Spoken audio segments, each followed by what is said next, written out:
Hello everyone and welcome to the Smashi Business Show. Today is Friday, March 14, 2024. My name is Abdul Majid Awan. And I'm Warid Ahmed, and we have got an insane episode for you today and even more insane topics. So for our headlines today, firstly, Chinese automakers are gaining ground in the UAE as the Ramadan competition is really heating up. Secondly, PwC's consulting ban from PIF has Deloitte and EV and others hunting for work, according to Bloomberg. And finally, the Saudi Pro League still leads in spending despite a 52% drop. And also stay with us till the end to find out about Dubai's famous Abraaj group and the agency theory and how they're linked. So first of all, the very first story about Chinese automakers, they're making major inroads into the UAE market, shaking up traditional Ramadan sales strategies. With inflation driving buyers to demand bigger discounts, legacy car brands from Japan, the US, Europe are facing intense competition. And that was a report by AGBI recently. Now, that's very true. Now, according to the Middle East Automotive Council, Chinese automakers' market share in the UAE has jumped from 4% to nearly 7% in 2024, and 86% surge in units sold. Now, brands like Geely, Haval, Jetour, and BYD are capitalizing on their lower prices and tech-packed features, giving them a serious competitive edge. And Ramadan has traditionally been a key period for car sales, but this year buyers aren't swayed by the usual promotions like free insurance, extended warranties. And Imtishan Gyado of Motoring Middle East, he told AGBI that Ramadan offers aren't working like before. Even luxury car buyers, which are very expensive, they want lower prices on them. And Chinese brands are selling without offering major discount, and they're still selling more cars. Now, a prime example is BYD, China's leading electric vehicle maker, which has been selling 500 to 1,000 cars a month since September 2024. And Al-Futtaim Electric Mobility expects that number to reach up to 10,000 sales in 2025. Yeah, and to be honest, this trend isn't just in the UAE, it's global. China's BYD overtook Tesla in EV sales in the fourth quarter of last year, selling 3 million cars last year. And meanwhile, Tesla's China-made sales have plunged nearly 50% in February 2025, their worst performance since 2022. Honestly, Majid, I completely understand this due to the fact that, you know, these new electrical vehicles, by the way, they're absolutely amazing. Yeah. And I think a prime example for me is not just Jetour, but also Geely. Yeah. Geely is amazing. Everywhere. And it's everywhere. I love, by the way, Geely, you know how much it costs to actually fill your tank and drive around for 1 week? Only 100 dirhams. Nice. I mean, for the cost of oil, what's happening with oil right now, 100 dirhams for a tank per week? Yeah. Per week, and you're driving around to a bunch of far places? No, like I completely understand it. But to be honest with you, this discussion kind of reminds me of what happened to the Honda-Nissan $60 billion merger deal and how it just completely fell. Yeah. And Nissan they have tried a new CEO and they think maybe it will work. Everyone is trying a new CEO nowadays. Recently, Starbucks did it like 6-7 months ago. Brian Niccol is trying to get back. Yesterday, I was reading actually something about Starbucks. They're trying to bring more chairs and more seating because they're trying to separate their out-of-home orders like delivery orders and takeaway orders. And they're trying to make the people more comfortable. And that was like Starbucks in the start as well. They always wanted people to sit in their place, read a book, charge their phone and all that, right? But now their strategy is that they'll increase all of that. I don't know how the Middle Eastern market will be affected by that. Maybe the Starbucks stores in our malls will see them expand, or maybe we'll see more seating there now. But yeah, people are changing CEOs trying to, like, they think it's like a hack to go back to growth, but I don't think it works. You just can't change one person and expect everything to go right? Authority doesn't completely change everything, and I feel like we really saw that in the Honda-Nissan merger because I remember it was reported by Reuters that the reason why the deal fell is because Nissan felt like this was going to be a merger, like we were going to become a family, we were going to become one, but it actually turned out that Honda just wanted Nissan to be their subsidiary. Yeah, I mean, because I would Honda be is doing offended better, too. right? It does make sense. Apparently, globally, both are doing bad, but Honda is still comparatively doing better than Nissan. So they thought of it as a takeover. Nissan thought of it as a merger. But yeah, it fell off, and it was one of it. If it like worked out, if it was implemented, the whole thing worked out, it would have been one of the biggest deals in the world in automotive industry. But yeah, regarding this story, it's clear that cars are priced right, and the consumers think that they're worth this much amount. They're selling. Even with if they are not offering Ramadan deal or discounts, they are selling. So you need to, I guess, price everything right to like hit the chords of the heart of the consumer to make them. And Chinese cars, as you said, the options are unlimited. That's the most important thing for me. I don't, to be honest, mind the options. I'm like, okay, the window should go down. That's it. But there's so many options in them. Have you ever heard that that saying that German cars are the best? Yeah. Apparently, their engines and their bodies are the most perfect that if ones. you like crash, you're gonna be okay. Yeah. You're gonna be okay. And I totally believe that. But right now, let's get into the topic of how PwC in Saudi Arabia is just completely crashing. So PwC's consulting ban from PIF has Deloitte EV and others hunting for work. Now, a major shakeup in Saudi Arabia's consulting industry has these rivals really eyeing for new opportunities. Now, the public investment fund, PIF, has banned PwC from advisory work for a year, opening the door for competitors to expand their presence in the kingdom. And yes, perfectly true word. Rivals firms like Deloitte and Ernst & Young are already preparing for increased workload. With senior managers, they have directed their staff to be ready for more contracts and obviously more hours and more work. But some firms have even been invited to bid for major projects now, including NEOM and Al Ula, according to sources quoted by Bloomberg, obviously. Now, PIF's decision applies only to PwC's consulting services. Now, the firm can still pursue auditing contracts. Now, while PwC has not publicly addressed the reasons behind the ban, a memo from regional managing partner Ken Walsh assured staff that it was not related to service delivery or regulatory breaches. Now, PwC's global chairman, Mohammed Kande, has reportedly traveled to Riyadh in recent weeks. Yeah, and I think it was to try to get the contracts back. But PwC, with them being sidelined, competitors see a golden opportunity. And that's like, I think, the important thing in every market. Whenever one goes down, everyone tries to bag on their opportunity. But there's a major challenge that limited local pool of consultants is causing problems for Saudi Arabia. And to tackle this, Ernst & Young have flown in over a dozen staffers from other offices in preparation for potential new projects. So it's a hint towards this thing that they are going to get those contracts because there is demand. Saudis still need consultants. And as soon as these guys fly in and they get the contracts, the work will start. Now, what's really interesting about all of this, Majid, is this is, by the way, how the story went, everyone. Number one, it started with us all opening Google and just suddenly finding out that PwC is banned, their advisory services are banned until 2026. That in itself, that was big news. Yeah. And then right after that, this report came out by the Financial Times, which was absolutely interesting, that PwC attempted to recruit NEOM senior executive. Now, the reason why this is really interesting, because if you don't know, the NEOM project, it's a very big project in Saudi Arabia. I believe it's worth $1.5 trillion. It's this mega city that they're trying to build. They're trying to have it ready by 2030. Yeah.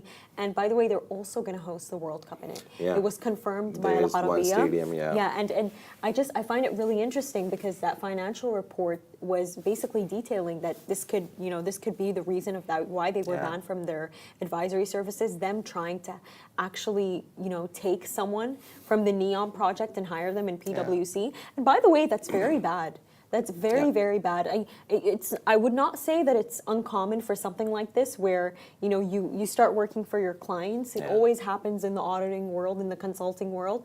but that doesn't mean that it's right. We know that it's very. To be honest, it shows bad will. If it is true, it's reported. But if it's true, it shows bad will, and it shows conflict of interest. A very big conflict of interest that a person working for a client is moving towards the agency side.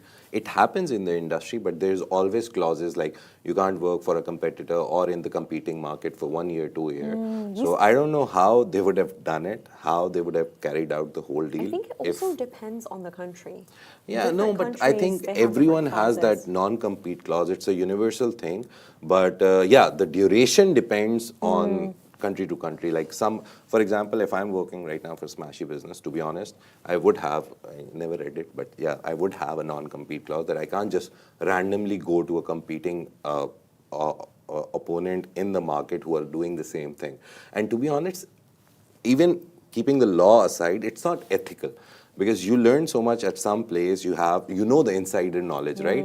And then you take all that information, all the training, all the resources that you've built by working at a place and then go implement them somewhere else. It's kind of unethical. It's not even on the moral, legal grounds. You know what, Majid? It's not just unethical, but for PwC, them trying to hire somebody who was their client, it's actually also bad for them. Yeah. Because you have to think about it like this. You're hiring an auditor, you're hiring a consultant and they work for another company. And you're thinking to yourself, oh, they work for the mega city project like NEOM, they must be really good. Yeah. In fact, they won't be that good of an employee for you because of the fact that they'll be very biased. They'll be very biased because they're your friend. They're your friend. They always want to make you happy. And, this always goes around in the auditing world that you never want your auditor to be your best friend. No, really, you never want your auditor to be your best friend because they won't call things out. And even if they find things that are wrong, they'll brush over them because they're like, no, I trust this person. Yeah. But an auditor is always meant to, check everything, regulate everything. And so this, yes, this is very bad for NEOM. This is very bad for PIF. But it's actually also bad for PwC, them trying to hire that client. So yeah, coming back to the story, Saudi Arabia is the biggest and fastest growing consulting market in the Gulf right now. It accounts for over half of the region's $6 billion consulting industry. And the PIF is responsible for Kingdom's Vision 20 transformation. We've talked about it a million times. They're trying to make a new Saudi Arabia, to be honest. And they have set up nearly 100 portfolio companies under PIF. We talk about a lot of them every day nearly because recently one of the companies, Scopely, which is under Savvy Games, acquired Pokemon Go. And every day we find a subsidiary of PIF or some of the biggest sovereign wealth funds in the UAE doing something, right? So yeah, it makes it a key revenue driver for consulting firms, the PIF. So let's see. The stakes are high. PwC also generated $2.5 billion in Middle East last year.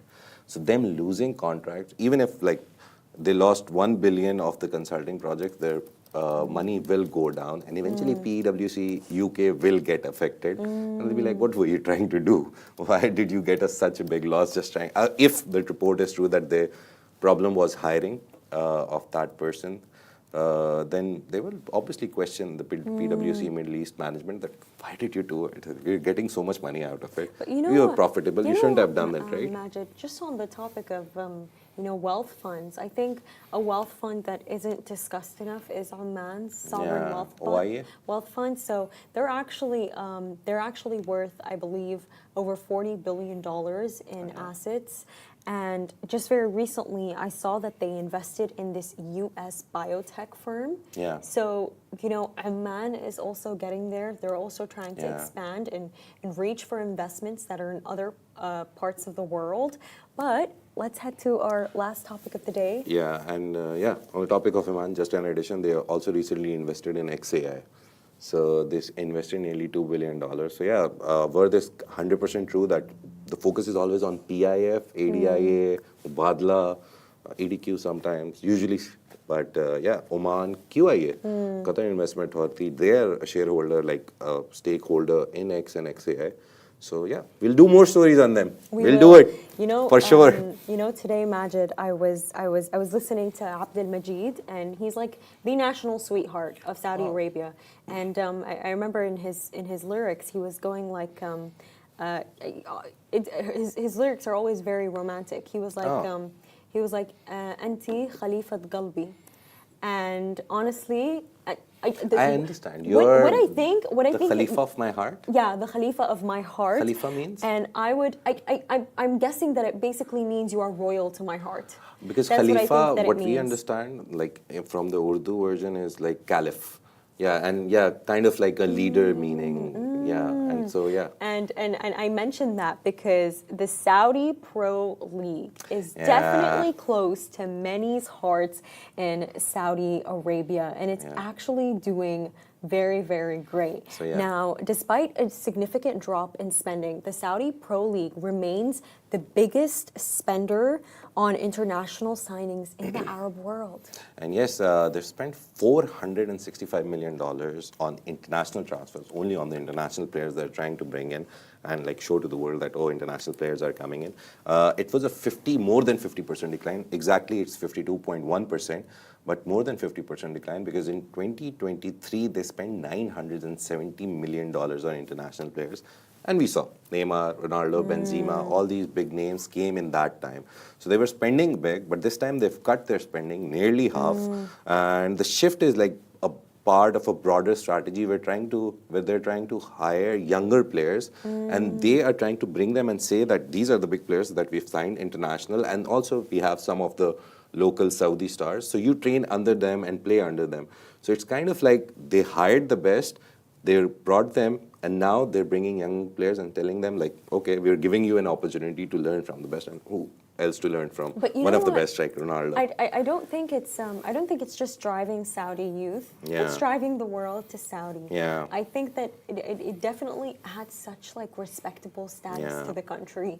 I'm hearing that Ronaldo is there. That's something, by the way, that I've still not deeped. I've still not deeped it. I mean, as a kid, I would have never imagined the possibility of Ronaldo just packing up his entire family, going Georgina, and living in his Saudi. children, and living in Saudi Arabia. I mean, Yeah. that's so great. But it's not just about football here. The Saudi's sports sector is now such a key economic driver. In 2023, it contributed $6.9 billion to the country's GDP, which is such a massive jump from $2.4 billion in 2016. And yes, SPL's spending power has far exceeded regional rivals. So Saudi Arabia was the biggest spender in the Arab region. Second was Egypt, third was UAE. But considering the amount they spend, even the second position was like nearly 20% of their spending. So if they spend 465 million, they only spend about 100 million. So it shows you the power they have right now because of the money they have right now and their dominance in Arab football. And Arab clubs as a whole cut their spending by 45.3%. Very interesting to know that they've cut their spending. But thankfully, because of that, their revenues jumped 40% as well. So now they're being smart with their money. They're not just splashing money. They're being very, very smart and strategic about it, that if we make a investment on a player or on anything, even infrastructure, the gyms and anything, we need some kind of return on it. So very smart move, very businessy move from the sports world. Looking ahead, I think SPL will hire more international players, even on the Smashi Sports Show, which happens today at 11 a.m. UAE time, so you can tune into that as well, just plunging that in. We usually talk about me, Hisham, Aziz, whoever hosts the show, we always talk about this, that young players now are the target for Saudi Arabia, and not just their own young players, the international young players. And they signed like 4 or 5 big names who were like 19-year-olds, 16-year-olds, 20-year-olds. Let's see if they can get Lemmy in. Yeah. Let's see if they can do that. But Yeah. Majid, actually, you know what this reminds me of? This reminds me of Wadim. Of Yeah. Wadim, who we spoke to, the founder Vadim of... Fedotov. Yeah, the founder of Bionic. And he actually revealed how Cristiano Ronaldo became such a major shareholder and joined them in their $15 million Series B investment, and that later on he actually even invested in stake. And it's so interesting because I think, we're obviously constantly talking about Saudi Arabia because, of course, they're the major player here. But what I love about Ronaldo is that is a player who sees potential in the field and outside of the field. And you know, we see it in how he's committed to his life in Saudi Arabia and being a part of their society, but he's also committed to investing in, you know, Dubai-based companies, Middle Eastern-based companies, and I think that's something really beautiful to see. Mainly as he has to plan his life after retirement, right? He's turned 41, 42 right now. The celebration video is crazy. But yeah, he has to plan his life. And usually we've seen in the past, like the idols of my time, the footballing idols, a lot of them are not doing great. A lot of them are in debt. Ronaldinho is one of the biggest examples. Like it's very clearly stated out for everyone that he's not doing good money-wise. But this is very smart from Ronaldo that he doesn't think that football will be all there all his life. So he's made very strategic investments. In the morning, Rich shared a story on Smashi Style, I guess. There's a perfume line that he's launched. He has a watches collection. He recently invested in paddle infrastructure in Portugal. So throughout Portugal, he's building paddle courts, and all those courts are sponsored by his company. So yeah, he's building that. So imagine he understands that he won't be a player all day. And reportedly, when they were renewing his contract this year with Al Nassr as well, they gave him a 5% stake of the company. So he's like, this is reported, it still hasn't been clarified or like verified by any... It was given to him. Yeah. He did not ask for it. Yeah, obviously, you have to stop such a big player with something. And I think the pay that they are giving him justified because he came and everyone followed him. And then 5% stake has been reportedly given to him. So yeah, now he actually has a very nice stake in Saudi Arabia. So he's not going anywhere. So yeah, that's it for the 3 stories for today. Let's just go to our interesting thing that we're trying. And if you guys like it, just tell us in the comments. Today we're going to talk about Abraaj Group's collapse and the ethical oversight. Yes. So the Abraaj Group, it was once a very prominent private equity firm based in Dubai, and they managed assets totaling approximately 13.6 billion. And it was founded by Arif Naqvi, he's a Pakistani guy, in 2002. And the firm focused on investments across emerging markets. Yeah. Now, in 2018, allegations surfaced accusing Abraaj of mismanaging investor funds, leading to its eventual liquidation. So, you know, when a company is liquidated, that means that's it. It's done. They've gone bankrupt. It's shutting down. Now, this situation highlights the agency theory, which was introduced by economists Michael Jensen and William Meckling in 1976. And the theory separates owners of a business from managers of the business. And the firm's collapse underscores the critical need for transparency and robust governance structures to align management's interests with those of investors. Yeah, it's a very nice theory that you're an owner. For example, private equity firm, I give you my money, you manage my money. So I will care more about my money, you will care less about my money because you're just managing it. You don't own that money, right? So agency theory says that you have to separate the two and you have to understand their intentions. So whenever it's like an eye-opening theory for investors that if you invest with someone, through a firm, just don't trust them blindly. Because for them, it's just your money which they'll invest and eventually make a profit out of it and take their percentage. So you have to be more careful about your money. Majid, honestly, I do think it's completely true because I even hear it in like different conversations all the time. Like, you know, I'll hear someone complaining about work and how they're always being overworked and how they're always doing a lot and they're really tired and everyone's like, hey, like just clock out when you're meant to clock out. And then they're like, but no, like, things are meant to always go smoothly. And then you'll always hear one person will jump in and they'll be like, is it your company? Yeah. It's not your company. So yeah. And no, I completely agree with you. I think it also depends on the kind of people that work for you. There's this saying, it's called the hidden hand. You know, the hidden hands that you have that are all a part of your company, that are all doing things. You just kind of have to ask, you have to know, I feel, does the hidden hand that you have, does it have a good conscience? I think it all depends on, do you have a good conscience? Do you have a damir? I think, and especially... Or you call it damir, we call it zamir.